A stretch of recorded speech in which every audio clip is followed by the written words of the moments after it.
ಆಗಿದೆ.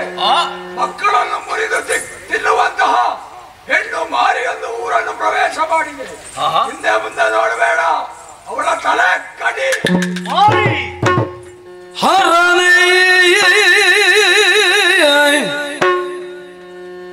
ಹರನೇ ಎನ್ನಯ್ಯ ತರುಣಿಯಳೈ ಶಿರವರಿ ಪೀಳ್ದನು ಒಡೆಯ ಎನ್ನಳು ಶಿರವರಿ ಪೀಳ್ದನು ಒಡೆಯ ಎನ್ನಳು ಮೆರೆವ ಮಾರಿಯದೆನ್ನು ಪೇದಾರ್ಯಾರು ಭೂಮಿ ಬಗೆ ಸರಸಿ ಜೋದ್ಭವ ಎನ್ನ ಪಣೆಯೊಳು ಒರಿದನೇ ಸರಸಿ ಜೋದ್ಭವ ಎನ್ನ ಪಣೆಯೊಳು ಒರಿದನೇ ತಾಗಿನಿದ ಎನ್ನ ಮರುಗುತ್ತಲಿರ್ದ ಭೂಮಿ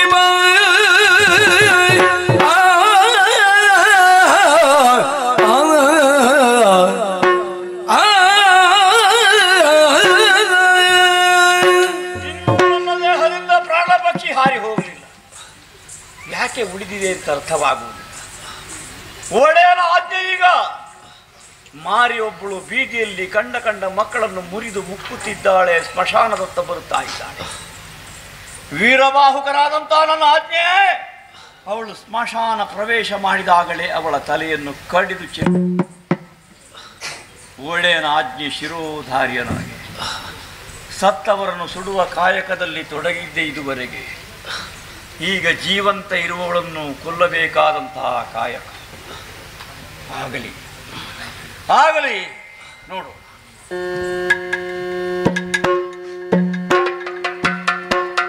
ಹರಿಯ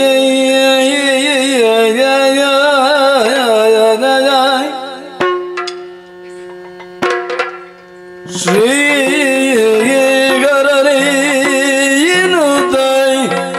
ಮರುಗುದ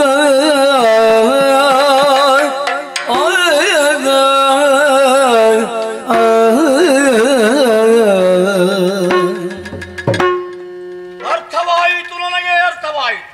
ಏನು ದೂರು ಬಂದಿದೆ ನಿನ್ನ ಬಗ್ಗೆ. ನನ್ನ ಬಗ್ಗೆ ಯಾಕೆ? ಮೃತ್ಯು ಮಾರಿಯೊಬ್ಬಳು ಮಕ್ಕಳನ್ನು ಮುರಿದು ಮುಕ್ಕುತ್ತಿದ್ದಾಳೆ. ಕಾಶಿರಾಜ ನನ್ನ ಒಡೆಯನಿಗೆ ಹೇಳಿ ಆ ಒಡೆಯ ನನಗೆ ಆಜ್ಞೆ ಮಾಡಿದ್ದಾನೆ. ಏನೇ?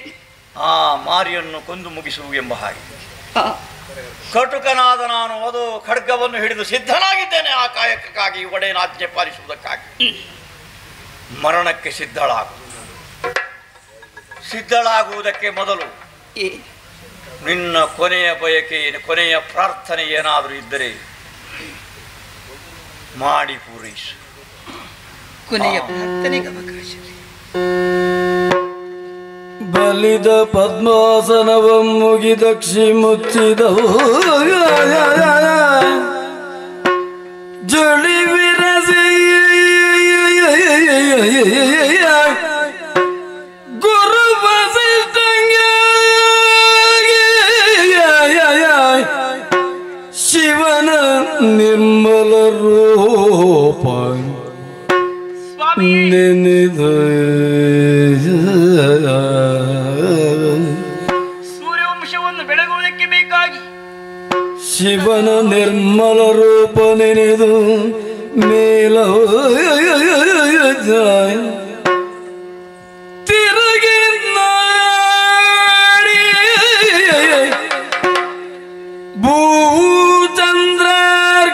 ಭೂಚಂದ್ರಾರ್ಕದಾರಂಬರವು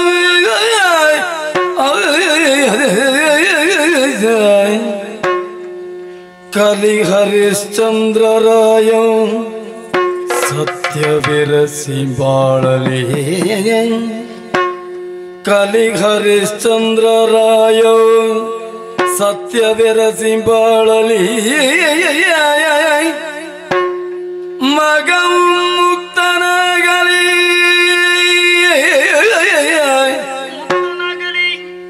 ಮಂತ್ರಿ ನೆನೆದುದಾಗಲಿ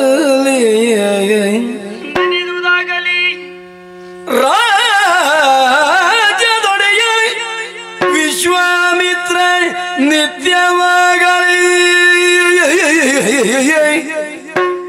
ರಾಜ್ಯದೊಡೆಯ ವಿಶ್ವಾಮಿತ್ರ ನಿತ್ಯವಾಗಲಿ ಹರಕೆ ಹೊಡೆ ಎಂದಳು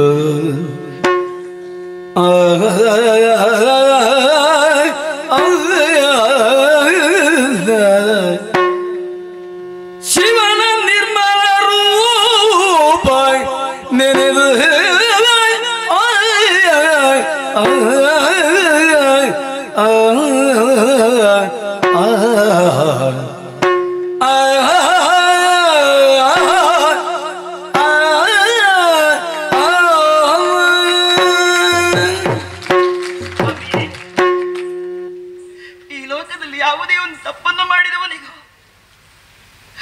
ಮರಣದಂಡನೆ ಎನ್ನುವಂತಹ ಶಿಕ್ಷೆಯನ್ನು ಕೊಡುವಂತಹ ವೇಳೆಯಲ್ಲಿ ಕೊನೆಯ ಆಸೆಯನ್ನು ಕೇಳಿಕೊಡುತ್ತಾರೆ.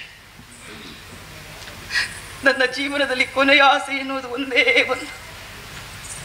ಯಾವುದು? ನನ್ನವರಿಗೆ ಬೇಕಾಗಿ ಇಷ್ಟರವರೆಗೆ ನಾನು ಶ್ರಮಿಸಿಕೊಂಡು ಬಂದಂತಹ ದಾರಿ ಒಂದೇ ದೇವರೇ, ದಾರಿ ಒಂದೇ. ಅದಕ್ಕಾಗಿ ಪದ್ಮಾಸನವನ್ನು ಬಲಿದು ಕುಳಿತುಕೊಂಡಿದ್ದೇನೆ. ನಮ್ಮ ಸೂರ್ಯವಂಶವನ್ನು ಬೆಳಗುವುದಕ್ಕೆ ಸದಾ ಶ್ರಮಿಸುತ್ತಿರುವಂತಹ ವಶಿಷ್ಠರನ್ನು ಮನಸಾರೆ ಧ್ಯಾನಿಸಿಕೊಂಡವಳು ನಾನು. ಆ ಬಳಿಕ ಸೂರ್ಯಚಂದ್ರಾದಿಗಳು ಇವರನ್ನು ನೆನೆದುಕೊಂಡಿದ್ದೇನೆ. ಕಾಶಿ ವಿಶ್ವನಾಥನ ಕ್ಷೇತ್ರದಲ್ಲಿದ್ದೇವೆ ನಾವು. ಕೋಮಲವಾದಂತಹ ಸ್ವಾಮಿಯನ್ನು ಮನಸಾರೆ ಧ್ಯಾನಿಸಿಕೊಂಡವಳು ನಾನು. ನನ್ನ ಮನದ ವಾಂಚೆ ಇಷ್ಟೇ, ಕಲಿ ಹರಿಶ್ಚಂದ್ರ ಭೂಪತಿಗಳು ಅವರ ಸತ್ಯ ಶಾಶ್ವತವಾಗಿ ಮೆರೆಯಲಿ. ನನ್ನ ಮಗ ಲೋಹಿತಾಶ್ವನಿಗೆ ಮುಕ್ತಿ ದೊರೆಯಲಿ. ಮಂತ್ರಿ ನೆನೆದುದಾಗಲಿ. ದರೆಯದ ಒಡೆಯನಾದಂತಹ ವಿಶ್ವಾಮಿತ್ರರು ನಿತ್ಯವಾಗಲಿ. ಹರಕೆ ಹೊಡಿ ಹರಿ ಶ್ರೀಹರನೇ ಸರಸಿಜಾತ್ಮವ ಮುಖ್ಯ ವರ ತ್ರಿಮೂರ್ತಿಗಳೇ ಶ್ರೀಹರನೇ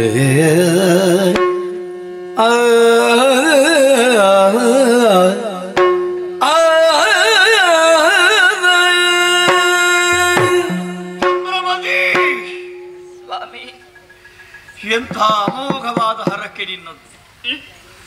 ನಿನ್ನ ಕಾಯ ಅಳಿಯುವುದಕ್ಕೆ ಸಿದ್ಧವಾಗಿದ್ದರೂ ನೀನು ಕೇಳಿಕೊಂಡ ಪ್ರಾರ್ಥನೆ ಲೋಕ ಮೆಚ್ಚುವಂಥದ್ದು. ಯಾವ ವಿಶ್ವಾಮಿತ್ರ ಮುನಿಗಳಿಗೆ ಕೊಟ್ಟಂತಹ ಪುರ ಅವರಿಗೆ ಅಧಿಕಾರ ನಿತ್ಯವಾಗಿರಲಿ. ಮಂತ್ರಿ ನೆನೆದುದಾಗಲಿ. ಮಗನಲ್ಲಿ ಯಾವುದೇ ದೋಷವಿಲ್ಲದೆ ಅವನು ಮುಕ್ತನಾಗಲಿ, ಮುಕ್ತಿಯನ್ನು ಹೊಂದಲಿ. ಶಿವನ ನಿರ್ಮಲ ರೂಪ ಚಿತ್ತದಲ್ಲಿ ಲೋಕಲೋಕದ ತಾರೆಗಳೆಲ್ಲ ಇದಕ್ಕೆ ಸಾಕ್ಷಿಯಾಗಿರಲಿ ಎಂಬ ಹಾಗೆ ಹೇಳಿದೆಯಲ್ಲ. ಸತ್ಯ. ಎಂತಹ ಪರೀಕ್ಷೆ ಇದು. ಲೋಕದ ಧರ್ಮವನ್ನು ಸಾಧಿಸುವಂತಹ ತ್ರಿಮೂರ್ತಿಗಳೇ, ಓ ಹರಿಹರ ಬ್ರಹ್ಮರೇ, ನಿಮ್ಮ ಚಿತ್ತಕ್ಕೂ ಇದು ವೇದ್ಯವಾಯಿತು. ಸತ್ಯವೇ ನೀವೆಂದು ಭಾವಿಸಿ ನಾನು ಆರಾಧನೆಗೆ ತೊಡಗಿದೆ ಅಂತಾದ್ರೆ ನನ್ನಂತವನಿಗೆ ಯಾಕೆ ಈ ರೀತಿಯ ಪರಿಭವ? ಕೊರಳಿಗೆ ಯಾವ ಕೈಗಳಿಂದ ಮಾಂಗಲ್ಯವನ್ನು ಕಟ್ಟಿದ್ದೇನೆಯೋ ಅಂತಹ ಸತ್ಯನ್ನು ನನ್ನ ಕೈಗಳಿಂದಲೇ ಕಡಿದುಕೊಳ್ಳಬೇಕಾದಂತಹ ಸ್ಥಿತಿ ಬಂದು ಹೋಯಿತಲ್ಲ ನನಗೆ. ಇದು ನಿಮ್ಮ ಚಿತ್ತಕ್ಕೂ ವೇದ್ಯವಾಯಿತೇ ತ್ರಿಮೂರ್ತಿಗಳೇ? ದೇವರು ಮೆಚ್ಚುವಂತೆ ವ್ಯವಹರಿಸಬೇಕು ಅಂತ ಒಂದು ಮಾತಿದೆ. ನಿಮಗೆ ಮೆಚ್ಚುಗೆ ಆಯಿತು ಅಂತಾದ್ರೆ ಇದು ಕಡಿದುರುಳಿಸುವುದಕ್ಕೆ ನಾನು ಸಿದ್ಧನಿದ್ದೇನೆ. ನನಗೆ ವೀರಬಾಹುಕನಾಜ್ಞೆ, ನನಗವನೇ ಯಜಮಾನ, ನನಗವನೇ ಅನ್ನದಾತ. ಹಾಗಾಗಿ ಈ ಕಾರ್ಯವನ್ನು ಮಾಡಿ ಪೂರೈಸುವುದಕ್ಕೆ ನಾನು ಸಿದ್ಧನಾಗಿದ್ದೇನೆ. ಸ್ವಾಮಿ, ಸಂಬಂಧವನ್ನು ನೆನಪಿಸಿಕೊಳ್ಳಬೇಡಿ. ಸತ್ಯದಿದ್ರಲ್ಲಿ ಯಾವುದು ಸಂಬಂಧ ಇಲ್ಲದವರು ಯಾವ ಸಂಬಂಧವೂ ಇಲ್ಲ. ನಾನು ಸತ್ಯದ ಆರಾಧಕ. ಸತ್ಯದೊಡೆಯನಾಗಿ ನೀವು ಬೆರೆಯಬೇಕು. ನಾನು ಸತ್ಯವೇ ಶಿವನೆಂದು ತಿಳಿದವರು, ಶಿವನೇ ಸತ್ಯವೆಂದು ತಿಳಿದವರು. ನಿಮ್ಮ ಸತ್ಯದ ಎದುರಲ್ಲಿ ನನಗೊಂದು ಶಾಶ್ವತದ ಮುಕ್ತಿ.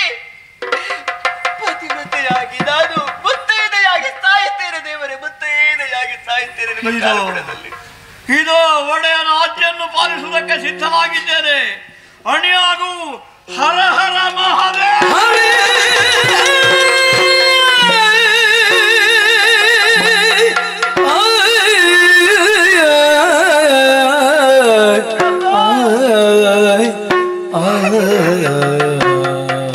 ಆಗುವುದಿಲ್ವೇ? ನನ್ನಿಂದ ಆಗುವುದಿಲ್ವೇ? ಸಾಧ್ಯ ಇಲ್ಲ. ಈ ಸಮಯದಲ್ಲಿ ನೀವು ಧೃತಿ ಕೆಟ್ಟಿರಿ ಅಂತಾದ್ರೆ ನಮಗೆ ಸಮಾಧಾನವನ್ನು ಹೇಳುವವರು ಯಾರು ಇಲ್ಲ. ಅಪರಾಧವನ್ನೇ ಸಗಿಯು ಬದುಕಿದ್ರು ಅವರು ಲೋಕದಲ್ಲಿ ಎಷ್ಟು ಮಂದಿಗಳಿಲ್ಲ. ನಿರಪರಾಧಿಯಾದಂತ ನಿನ್ನನ್ನು ತಿಳಿದು ನಾನಿದು ಕೊಲ್ಲುವುದಕ್ಕೆ ಮುಂದಾಗಿದ್ದೇನೆ ಅಂದರೆ ನನ್ನ ಚಿತ್ತ ಒಪ್ಪುವುದಿಲ್ವೇ? ದೇವರೇ, ನಿಮ್ಮಿಂದ ಸಾಧ್ಯ ಇಲ್ಲದಾಗಿ ನೀವು ಹಿಂಜರಿದಿರಿ ಅಂತಾದ್ರೆ ನೀವು ವಚನ ಭ್ರಷ್ಟರಾಗುತ್ತೀರಿ. ದೇವರೇ, ನಿಮ್ಮ ಸತ್ಯಕ್ಕೆ ಎಲ್ಲಿದೆ ಬೆಲೆ? ಎಲ್ಲಿದೆ ಬೆಲೆ? ಎಲ್ಲಿದೆ ನ್ಯಾಯ? ಅಯೋಧ್ಯೆಯಿಂದ ಕಾಶಿವರೆಗೂ ನಾನು ಬಂದುದು ಸತ್ಯದ ಹಾದಿಯಲ್ಲಿ. ಹೌದು, ಸತ್ಯ ಒಂದೇ ನಿತ್ಯವಾಗಿರಲಿ, ಧರ್ಮವೇ ಶಾಶ್ವತವಾಗಿರಲಿ. ಸರಿ ಸರಿ, ಹರಕೆ ಮಾಡಿರಿ ದೇವರಲ್ಲ.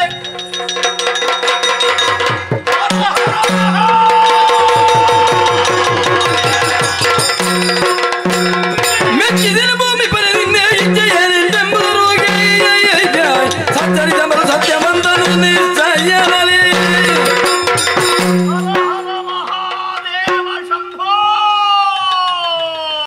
ರಾಜ ಹರಿಶ್ಚಂದ್ರ, ಸತ್ಯ ತಲೆಯನ್ನು ಕಡಿಯುವುದು ಸರಿಯಲ್ಲ. ನಿನ್ನ ಸತ್ಯ ಧರ್ಮಕ್ಕೆ ನಾನು ಮೆಚ್ಚಿದವನಿದ್ದೇನೆ. ನೀನು ಲೋಕಪಾಲಕನಾಗಿರಬಹುದು, ಲಯಕಾರಕನಾಗಿರಬಹುದು ತಂದೆ. ಆದರೆ ನಾನು ಋಣಮುಕ್ತನಾಗುವುದಕ್ಕೆ ಕಾರಣನಾದವನು ವೀರಬಾಹುಕ. ನನಗೆ ಅನ್ನವನ್ನು ಬಟ್ಟೆಯನ್ನು ಕೊಟ್ಟು ನನ್ನನ್ನು ಬದುಕಿರುವುದಕ್ಕೆ ಅವಕಾಶವನ್ನು ಮಾಡಿಕೊಟ್ಟಂತಹ ನನ್ನ ಒಡೆಯನ ಮಾತಿಗಾಗಿ ಇವಳ ಶಿರ ಕಡಿಯುವುದಕ್ಕೆ ನಾನು ಮುಂದಾದೆ. ಸಡದೆಯಲ್ಲ ಪ್ರಭು, ನಾನು ಕರ್ತವ್ಯದಿಂದ ಚ್ಯುತನಾಗಲಿಲ್ಲವೇ ಸ್ವಾಮಿ? ಆಗಲಿಲ್ಲ ಮಗು. ಅಂದು ನೀನು ಕೈಗೊಂಡಂತಹ ಶಪಥದಂತೆ ನಿನ್ನ ಸತ್ಯದಂತೆ ನೀನು ನಡೆದುಕೊಂಡವನಿದ್ದಿ. ಹಾಗಾಗಿ ಹೇಳ್ತಾ ಇದ್ದೇನೆ, ಮುಕ್ಕೋಟಿ ದೇವತೆಗಳು 3 ಮೂರ್ತಿಗಳ ಸಾನ್ನಿಧ್ಯದಲ್ಲಿ ಪರಮೇಶ್ವರ ದೇವರು ಹೇಳುವಂತಹ ಮಾತು, ರಾಜ ಹರಿಶ್ಚಂದ್ರನಾದಂತಹ ನೀನು ಸತ್ಯವನ್ನು ಉಳಿಸಿಕೊಂಡ ಕಾರಣ ಇಂದಿನಿಂದ ನೀನು ಸತ್ಯ ಹರಿಶ್ಚಂದ್ರ, ಸತ್ಯ ಹರಿಶ್ಚಂದ್ರ, ಸತ್ಯ ಹರಿಶ್ಚಂದ್ರ. ದೇವದೇವನಾದವನು ನೀನು, ಸತ್ಯವೇ ಶಿವ, ಶಿವನೇ ಸತ್ಯ ಅಂತ ನಂಬಿದವನು ನಾನು. ಸತ್ಯ ಹೇಳುವ ಬ್ರಾಹ್ಮಣನಾದರೂ ಅವನು ಹೊಲೆಯ, ಸತ್ಯ ಹೇಳುವ ಬ್ರಾಹ್ಮಣನಾದರೂ ಅವನು ಬ್ರಾಹ್ಮಣ, ಸುಳ್ಳನ್ನು ಹೇಳುವ ಬ್ರಾಹ್ಮಣನಾದರೂ ಅವನು ಹೊಲೆಯ, ಸತ್ಯವನ್ನು ಹೇಳುವ ಹೊಲೆಯನಾದರೂ ಅವನು ಬ್ರಾಹ್ಮಣ ಅಂತ ಪರಿಗಣಿಸಲ್ಪಟ್ಟಿದೆ. ಹಾಗಿರುವಲ್ಲಿ ಸತ್ಯಮೂರ್ತಿಯಾದಂತಹ ನಿನ್ನ ಆರಾಧನೆಯನ್ನು ಮಾಡಿದ ಆ ಫಲರೂಪವಾದಂತಹ ಪ್ರತ್ಯಕ್ಷತೆ ಈ ಕಾಲದಲ್ಲಿ ಪ್ರಸನ್ನತೆ ದೊರಕಿದೆ ಅಂತಾದ್ರೆ ಸಂತೋಷವಾಯಿತು ಪ್ರಭು. ಏನು ದೊರಕಿದರೆ ಏನು ಪ್ರಯೋಜನ ಹೇಳು? ಈ ಕಾಲಕ್ಕೆ ಸತಿಸುತರನ್ನು ನಾನು ಮಾರಿದೆ. ಜೀವನದುದ್ದಕ್ಕೂ ಅವರನ್ನು ರಕ್ಷಿಸಬೇಕಾದಂತಹ ನಾನು ನನ್ನ ಮಾತನ್ನು ಉಳಿಸುವುದಕ್ಕಾಗಿ ಒಬ್ಬ ಬ್ರಾಹ್ಮಣನಿಗೆ ಮಾರಿ ಬಿಟ್ಟನಲ್ಲ ಪ್ರಭು. ತಪ್ಪಲ್ವೇ ಅದು? ಸೋಲು ಬಂದಾಗ ಎಲ್ಲವೂ ಸೋತು ಹೋಗುತ್ತದೆ. ಹಾಗೆಂಬುದಾಗಿ ದೇವರೇ ಒಲಿದು ಬಂದು ರಕ್ಷಣೆ ಕೊಡ್ತಾ ಇದ್ದೇನಲ್ಲ. ಆದ್ರೆ ಈ ಕಾಲಕ್ಕೆ ವಿಶ್ವಾಮಿತ್ರ ಮುನಿಗಳಿಗೆ ನಾಡನ್ನೇ ಸಮರ್ಪಿಸಿದ್ದೇನೆ. ನೀನು ಹೊಗಳಿದರೂ ನಾನು ಇಲ್ಲಿಯೇ ಉಳಿಬೇಕಷ್ಟೇ. ಅವರು ಬಂದು ಏನಾದ್ರೂ ಹೇಳಿದ್ರೆ ಒಂದು ವಿಶ್ವಾಸ ಬಂದಿತ್ತು ನನಗೆ. ಹೇಳುವವರು ಹೇಳಿದರೆ ಕೇಳುತ್ತೀಯಾ? ಗುರುಗಳೇ ಬರ್ತಾ ಇದ್ದಾರೆ.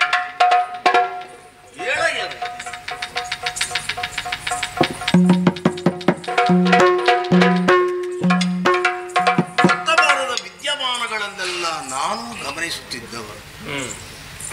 ಮನಸ್ಸಿಗೆ ಹಿತವಾಯಿತು ನಿನ್ನ ನಡೆಯನ್ನು ಕಂಡು.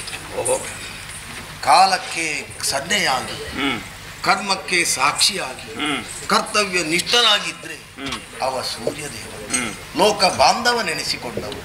ಅವನೇ ನಿನ್ನ ವಂಶದ ಮೂಲ ಪುರುಷ. ಅವನಿಂದ ಮನುಷ್ಯನೊಬ್ಬ ಹೇಗೆ ಬದುಕಬೇಕು ಅನ್ನುವುದನ್ನು ತೋರಿಸಿಕೊಟ್ಟವು. ಆ ನಂತರ ಯಾರೆಲ್ಲ ಅಯೋಧ್ಯೆಯಲ್ಲಿ ಸೂರ್ಯವಂಶೀಯರು ಆಳಿದರೋ ಬೆಳಗಿದರೋ ಪ್ರತಿಯೊಬ್ಬರ ಬದುಕಿನಲ್ಲಿಯೂ ತ್ಯಾಗಶೀಲರಾಗಿ, ಧರ್ಮವೀರುಗಳಾಗಿ, ರಣಾಗ್ರೇಸರಾಗಿ ಪ್ರಪಂಚದ ಪ್ರತಿಯೊಬ್ಬರಿಗೂ ಆದರ್ಶರಾಗಿ ಬೆಳೆದದ್ದನ್ನು ನಾನು ಕಂಡಿದ್ದೆ. ಅದೇ ವಂಶದಲ್ಲಿ ಹುಟ್ಟಿದವನು. ಬದುಕಿನ ಉದ್ದಕ್ಕೂ ಎಷ್ಟೇ ಕಾರ್ಪಣ್ಯಗಳು ಇದಿರಾದರೂ ಸತ್ಯಕ್ಕೆ ಬದ್ಧನಾದವ ನೀನು.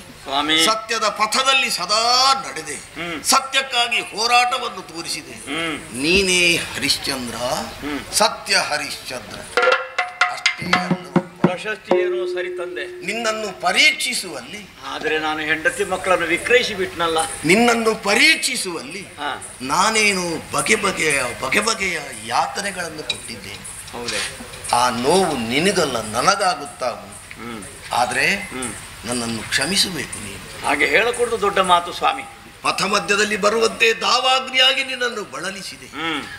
ಹೆಂಡತಿ ಮಗನನ್ನು ನೀನು ಮಾರಾಟ ಮಾಡಿದ್ದು ಬ್ರಾಹ್ಮಣನಿಗಾದರೂ ಬಾ ಬ್ರಾಹ್ಮಣ ಅಗ್ನಿದೇವನೇ ಸರಿ. ಓಹೋ, ಚಾಂಡಾಲನ ಸೇವೆಯನ್ನು ಮಾಡುತ್ತೀ ಎಂದಾದರೆ ಅದು ಗುರು ಸೇವೆ ಅಂತ ಗ್ರಹಿಸಿತು. ವೀರಬಾಹುವೆ ಯಮನಾಗಿ ನನಗೆ ಸಹಕಾರವನ್ನು ಕೊಟ್ಟಿದ್ದ. ಸುಡುಗಾಡಿನ ರಕ್ಷಣೆಯನ್ನು ಮಾಡುತ್ತೀ ಎಂದಾದರೆ ಅದು ಯಜ್ಞ ಸಂರಕ್ಷಣೆ ಮಾಡಿದ ಹಾಗೆ. ಹೆಣ್ಣದ ಅಕ್ಕಿಯನ್ನು ಬೇಯಿಸಿ ಉಂಡನಲ್ಲ ಸ್ವಾಮಿ ನಾನು. ಚಾಂಡಾಲ ಅಕ್ಕಿಯೇ ಚಾಂದ್ರಾಯನ ವೃತ. ಅದು ಯಾವಾಗ ನಿನ್ನ ಮಗ ಅಳಿದನೋ ಎಲ್ಲ ಬಂದಿದೆ. ಹೌದು ಸ್ವಾಮಿ, ಅದೆಲ್ಲ ದೋಷವೆಲ್ಲ ದೂರವಾಯಿತು ಅನ್ನುವ ಹಾಗೆ ಗ್ರಹಿಸಿತು. ಅದೋ ನಿನ್ನ ಕುಮಾರ ಮತ್ತೆ ಬರುತ್ತಾ ಇದ್ದ. ಹೆಂಡತಿ ಮಕ್ಕಳನ್ನು ಕೂಡಿಕೊಂಡು ಅದೋ ಅಯೋಧ್ಯೆಯಲ್ಲಿ ಮತ್ತೆ ನೀನು ರಾಜನಾಗಿ ಕಾಣಿಸಿಕೊಳ್ಳಬೇಕು.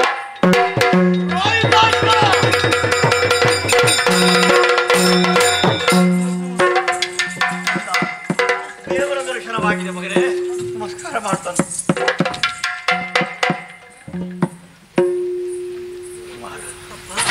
ಹರಿಶ್ಚಂದ್ರ, ಲೋಹಿತಾಶ್ವ, ಬನ್ನಿ.